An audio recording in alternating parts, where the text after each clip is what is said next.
Welcome to Weekend Trader. I'm Oliver Rennick. We've got a big slate of earnings coming up next week. That's our focus here with Tom White joining me to talk about the big ones on our radar. Firstly, Tom, Facebook, let's start there because there's a lot going on that's very specific to this business. They're changing the name. Potentially changing the name. We'll probably get an announcement on that at some point during the week from the CEO. But I think the focus for Facebook into next week's earnings report on Monday after the close is going to be what type of negative effect has headline risk for this social media company having on their top and bottom lines here. It seems like there's a lot of regulatory issues. There's some concerns out of the administration against Facebook, but at the same time, are any of the advertisers leaving their platform or any of their platforms? Because I think that's going to be the big key for this company, because digital advertising continues to ramp up in the space, and will the headline risks for Facebook drag down on the actual numbers that they have due to the fact that digital advertising picking up, and that's their sweet spot. They make 98% of their revenue from advertising, so we'll have to wait and see on that. What's interesting here is now there's potential for real revamp at the company. It seems that this time around, the pressure coming not just from regulators, but also the chatter among investors, and just culturally, the pressure has built to an extent that they're addressing some of these topics on their Twitter feed. Mark Zuckerberg's talking about rebranding. I mean, it seems like there is a very distinctly different tone where the stocks also remained under pressure, and we've seen some of that weakness in the big tech, but particularly here for Facebook. So if there's ever been a high bar for a report, definitely this one, and one that's going to go beyond the numbers. Yeah, are they starting to make changes due to the fact that they're seeing some of their metrics slide a little bit as far as monthly and daily active users? That's going to be a concern for them. But this company's always been Teflon going into earnings. Yeah. They've had headline risk in the past over the last few years, and they seem to just beat and raise every quarter because of that ramp up that we've seen as far as digital advertising goes. It's interesting also that they continue to push the metaverse future of the business. I'm not sure I want to get any deeper into the Facebook metaverse, but that's where the path is that apparently they're thinking about taking.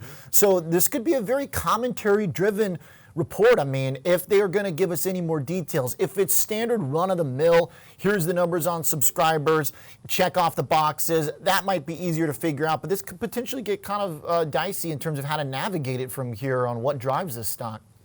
Yeah, you wonder what the kind of investments they're making in the metaverse as far as a dollar amount, because they say that's the future of the internet is metaverse. They're trying to become one of the first to market, basically, in this particular space. We'll get some more clarity out of Zuckerberg, and whether any name change or change in metrics as far as revenue generation due to that digital advertising negatively or positively affects their top line. Now, if you look at supply constraints and some of the issues that we've seen in other industries, we're probably not going to see that here. But I think the key is if they have any advertisers dropping off of any of their platforms, and if they see any decrease as far as growth goes and monthly and daily active users. This is a big moment because if they do start telling a different story about the future, the expense, the CapEx, not really something we generally associate with Facebook. We think more spending in terms of expansion for Amazon and Google, but for Facebook, this could be a different type of stock, a different type of trajectory if there is more spending to spur growth that way as opposed to just the core advertising business. We've got all the other things too, though. Which one are you most excited about? Probably either Microsoft or trading at highs. Yep, and then you look at Amazon and Apple on Thursday after the close. So they're going to be the big ones that everybody's going to focus on. A little off their highs. Right, and I think some of the FANG names that we've already seen report, Netflix, pretty positive report, did dip a little bit, but I think if you look ahead, going into Microsoft earnings on Tuesday after the close, along with AMD, because we've got a lot of the chip disruptions, supply chain issues, what type of investment or expectations are they seeing for the next quarter or two, because those chip shortages continue remain a thorn in the side of a lot of these tech companies. So AMD Tuesday after the close. Google Alphabet also reports on Tuesday after the close. A little bit of regulatory risk there, but as far as advertising dollars spent, YouTube and their search engine continue to expand as far as the amount that the advertisers are spending. And then you have Apple and Amazon, as I mentioned, on Thursday after the close. Big reports here. If you look at Amazon, they invest in their business. They disrupt businesses, and then they grow. They're in that cycle right now because the stock's relatively flat. They've also got workers trying to unionize, though. They've got some things that are going to be difficult for them that are reflective of this macroeconomic situation, too. Yeah, and that will definitely be a concern, but it's almost like that cycle that Amazon goes through every year or so where they invest in some sort of business, back into their business, they disrupt a new segment, and then they grow. Yeah. So will we get some clarity on that the investment that they're making, is it paying off in specific areas? Are they still the top dog in the cloud computing space with AWS, but are they losing market share to some of the smaller players or the major players like Microsoft and others? So cloud going to be that core part of growth, obviously, that we want to see. At the same time, though, we want to see what the investment into their human capital as well is paying off to, as they've been hiring a lot and trying to fend off some of the unionization potential and trying to still have that very kind of clear-cut business model that's been able to work for them on the e-commerce side.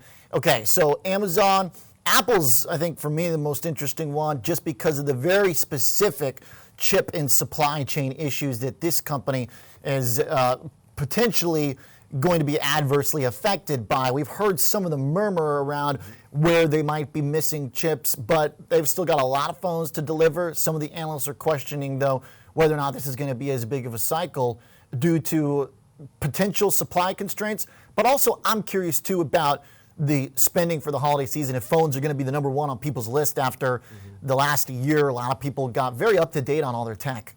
Right, and that's going to probably be the biggest concern for Apple, is getting the product out there, because the demand's there, Oliver. All the new MacBooks that they're coming out with, the AirPods that they're releasing, the watch that they announced already, and then the iPhone 13, where you're already seeing delays now, and it's not even full force of holiday shopping season. So demand there, but will it hurt the revenue numbers and growth story due to the fact that they are having those supply constraints across the board? And it's not just one supplier, it's multiple suppliers for Apple. So demand will still be there, but we'll see what type of impact this supply chain disruption is having for these major companies. And one other sector that I don't think we hit on yet is the auto sector. We've got GM and Ford reporting on Wednesday. We've seen plant shutdowns for these companies. It's definitely going to hurt, the revenue numbers on there, which is going to compute to lower margins possibly for these companies, even though there's demand still there for new cars. So those will be key. But then you've also got some industrial names. You've got 3M that's coming out. You've got Caterpillar that's coming out next week on Thursday before the market opens. These are going to be the sectors that I think are going to have to start maybe lowering guidance moving forward due to all these wage increases, supply constraints, and things of that nature. So watch some of those industrial names, because a lot of the tech names won't be hurt by those, whether it's Google Alphabet, but Amazon, Apple, GM, Ford, 3M, UPS. Listen to the logistics out of UPS's earnings report on Tuesday morning. Stock's been crazy volatile, especially on earnings. Massive gap up last time.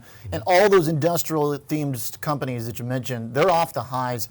Caterpillar way off hits as well. GM going to be super interesting, I think. Tesla getting the bid after their earnings, sitting right near the highs. They've been trading much, much more like a auto company than a growth stock or a tech company. So GM's been right beside them.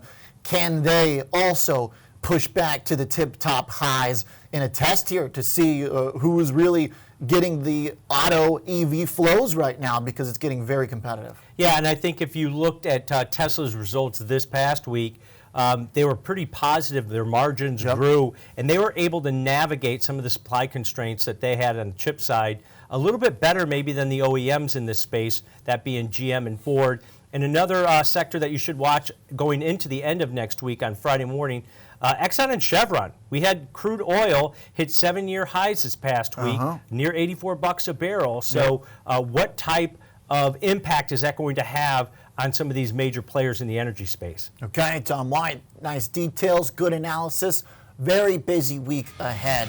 The bulk of earnings we'll see here on the TD Ameritrade Network. We'll be hitting them every day live.